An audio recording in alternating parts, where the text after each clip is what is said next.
മൈലാഞ്ചി കുഞ്ച്. കഥ ഷഹന ഷംസുദ്ദീൻ. അവതരണം ഫസ്ന ഫസൽ. Editing Fasaluddin VI. നിർമ്മാണം VFF ക്രിയേഷൻസ്. എൻ്റെ കണ്ണാ, എത്ര നാളായി ഞാൻ നിൻ്റെ അടുത്തൊരു കാര്യം പറഞ്ഞിട്ട്. എന്താ നീ ഒരു മറുപടി തരാത്ത? കഷ്ടമുണ്ട് കേട്ടോ കണ്ണാ.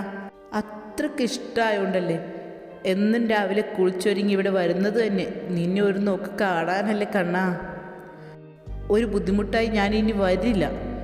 എനിക്കിത് രണ്ടിലൊന്നും അറിയണം കണ്ണാ. ഞാൻ കാത്തിരിക്കും നിൻ്റെ മറുപടിക്കായി. ഒന്നും മനസ്സിലായില്ല അല്ലേ? ഇത് നമ്മുടെ യദുവാണ്. അവൻ പ്രാർത്ഥിച്ചത് ഉണ്ണിക്കണ്ണനോടാണെങ്കിലും അത് നമ്മുടെ വേണി കേൾക്കാൻ വേണ്ടിയിട്ടാണ് പറയുന്നത്. ഒന്നുമില്ലേലും സ്കൂൾ കാലം തൊട്ട് അവളുടെ പുറകെ കൂടിയതല്ലേ.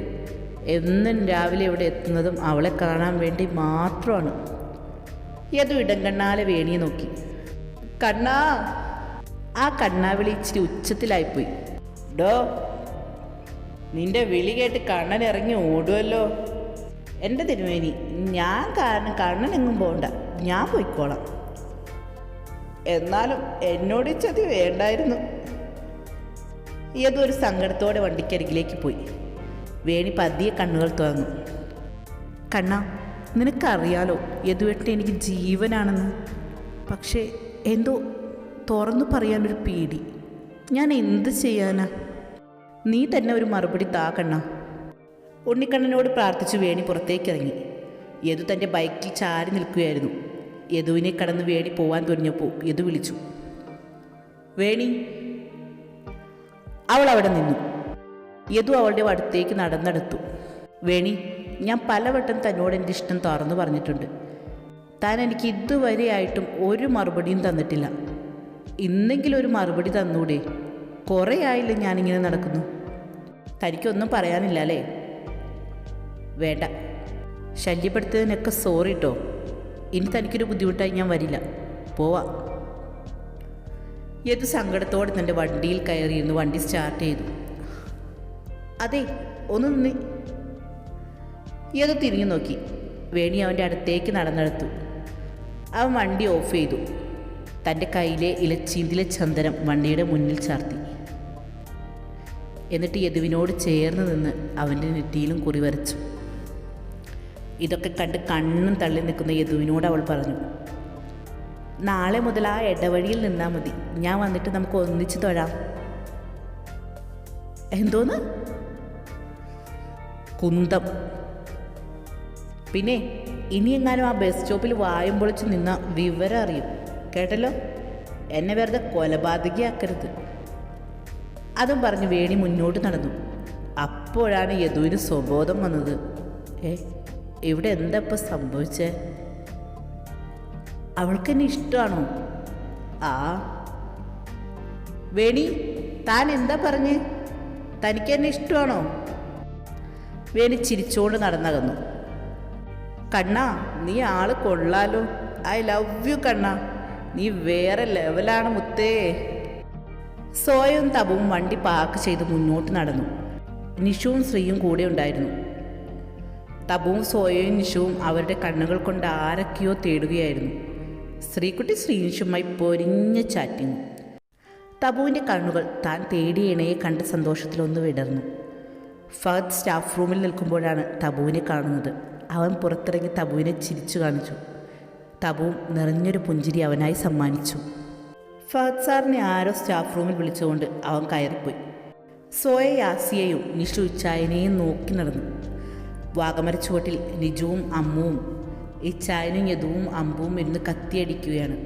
ഇന്നത്തെ അവരുടെ വിഷയം യദുവും വേണിയും തന്നെയാണ്. അതിനിടയിൽ അമ്പു സോയയും ഫ്രണ്ട്സിനെയും കണ്ടു. അവൻ അവരെ അവരുടെ അടുത്തേക്ക് വിളിച്ചു. മടിച്ചു നിൽക്കാതെ അവരും അവർക്കടുത്തേക്ക് ചെന്നു. നിഷു ഇച്ചായനെ നോക്കി. നീ എന്താടി നോക്കി പേടിപ്പിക്കുന്നേ? കണ്ണുണ്ടായിട്ട്. കണ്ണുണ്ടെങ്കിൽ നീ നോക്കി പേടിപ്പിക്കുമോ? ഞാൻ നോക്കുമ്പോഴേക്കും പേടിക്കാനുള്ളോ താൻ? ഡി, കൂടുതൽ നെകളിക്കല്ലേ.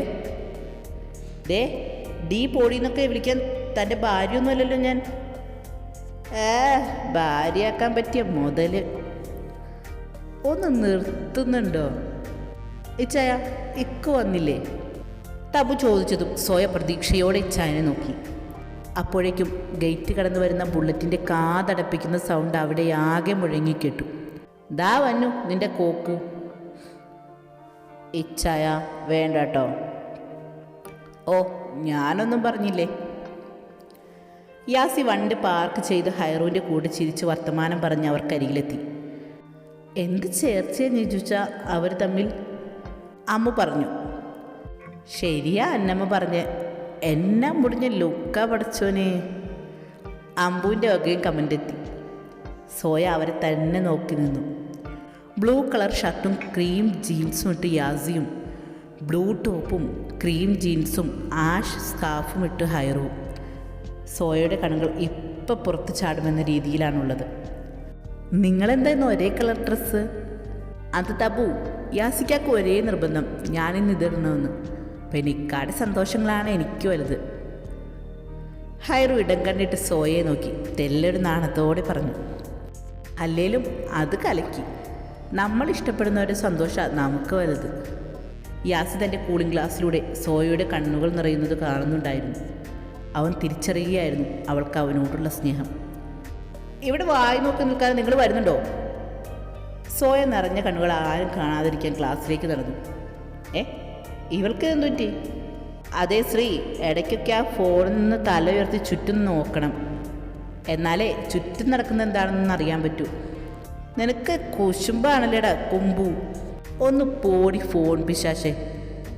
പാവം ആ ചെക്കൻ്റെ ഒരു വിധി.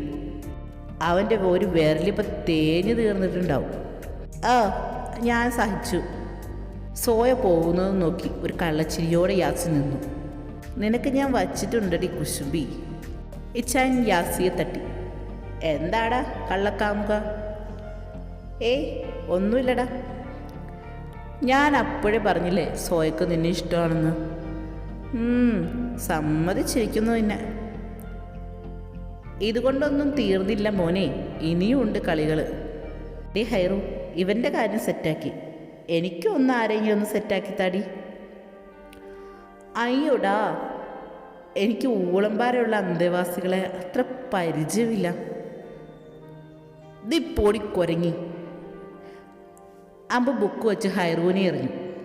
അവർ ഓരോന്നും പറഞ്ഞ് അവിടെ ചിരിക്കുമ്പോൾ മനസ്സിലടക്കി വച്ചിരിക്കുന്ന ദുഃഖം, മറക്കാൻ കഴിയാത്ത വേദനയും പേറി ഹൈറു അവർക്കൊപ്പം ചിരിയിലും കളിയിലും പങ്കുചേർന്നു. ഏറ്റവും നന്നായി ചിരിക്കാൻ കഴിയുന്നത് മനസ്സിലെ ഏറ്റവും കൂടുതൽ കരയുന്നവർക്കാവും എന്ന് ഹൈറു അവർക്ക് മുന്നിൽ തെളിയിക്കുകയായിരുന്നു. ദിവസങ്ങൾ ഓരോന്നും കഴിഞ്ഞു പോയിക്കൊണ്ടേയിരുന്നു. തബു ഫഹദുമായി കൂടുതൽ അടുത്തു. ഫഹദ് അറിയാതെ ഇടയ്ക്കിടയ്ക്ക് അവൻ്റെ മുഖത്ത് വെട്ടാതെ നോക്കിയിരിക്കും. ഫഹദാണെങ്കിലോ തബുവിനെ കൂടുതൽ കെയർ ചെയ്തുകൊണ്ടേയിരുന്നു. യാസി ഹൈറുവുമായി അടുത്തിടപഴകുന്നത് കാണുമ്പോൾ സോയ തൻ്റെ ദേഷ്യം മുഴുവൻ കടിച്ചു പിടിച്ചു നിൽക്കും. രാത്രി തൻ്റെ ദേഷ്യം മുഴുവൻ തലയിണയിൽ തീർക്കും. അവനോടുള്ള പറയാത്ത പ്രണയം അവൻ ആസ്വദിക്കുകയായിരുന്നു. ഇക്കോ, ഇന്ന് കാർ എടുക്കാമോ? സോയ ഫഹദിനോട് ചോദിച്ചു. അതെന്താടി, നിന്റെ ശകടം ഒന്ന് പണി മുടക്കിയോ? ഒന്ന് പോടക്കോരങ്ങനിക്കൂ ഡേ. സോയ അവനെ നോക്കി ഒന്ന് പുച്ഛിച്ച് ചിരിച്ചു. ഇക്കു, കാർ എടുക്കാമോ? എന്തിനാണെന്ന് നീ ആദ്യം പറ.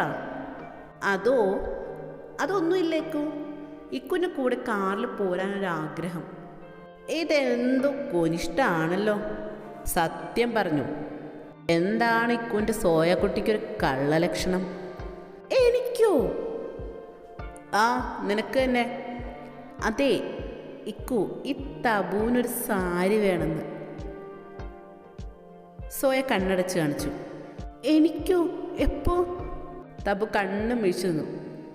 ആണോടോ, തനിക്ക് സാരി വേണോ? എനിക്കെങ്ങും വേണ്ട. ഇത് കേട്ടതേ സോയ തബുവിനെ സൂക്ഷിച്ചു നോക്കി. തനിക്ക് സാരി വേണ്ടേ? ഫഹദ് വീണ്ടും അവളോട് ചോദിച്ചു. അതുണ്ടല്ലോ ഇക്കോ, മൺഡേ ഓണം സെലിബ്രേഷൻ അല്ലേ, അപ്പോൾ അന്നെടുക്കാൻ സാരി വേണം. സോയ അവനോട് പറഞ്ഞു. ഇനി നീ കിടന്ന് ഉരുളണ്ട. ഇപ്പോൾ എന്താ വേണ്ടേ? ഞാൻ സാരി എടുക്കാൻ ക്യാഷ് തരണം, അത്രയല്ലേ ഉള്ളൂ. അത് വേണ്ട, ഇക്ക് വൈകിട്ട് ഞങ്ങളെ കൂട്ടി പോയി വാങ്ങി തന്നാൽ മതി. ശരി, എന്നാ വാ, സമയമായി, നമുക്ക് പോവാം. പതിവ് പോലെ ഫ്രീ ടൈമിൽ ക്യാൻറ്റീനിലേക്ക് പോവുമായിരുന്നു സോയയും ഫ്രണ്ട്സും. അവർ ക്യാൻറ്റീനിലെത്തിയപ്പോൾ സോയ മുന്നിൽ കണ്ടത് വിശ്വസിക്കാനാവാതെ കണ്ണും തള്ളി നിന്നുപോയി. നീ എന്താടി ഇവിടെ തന്നെ നിൽക്കുന്നേ?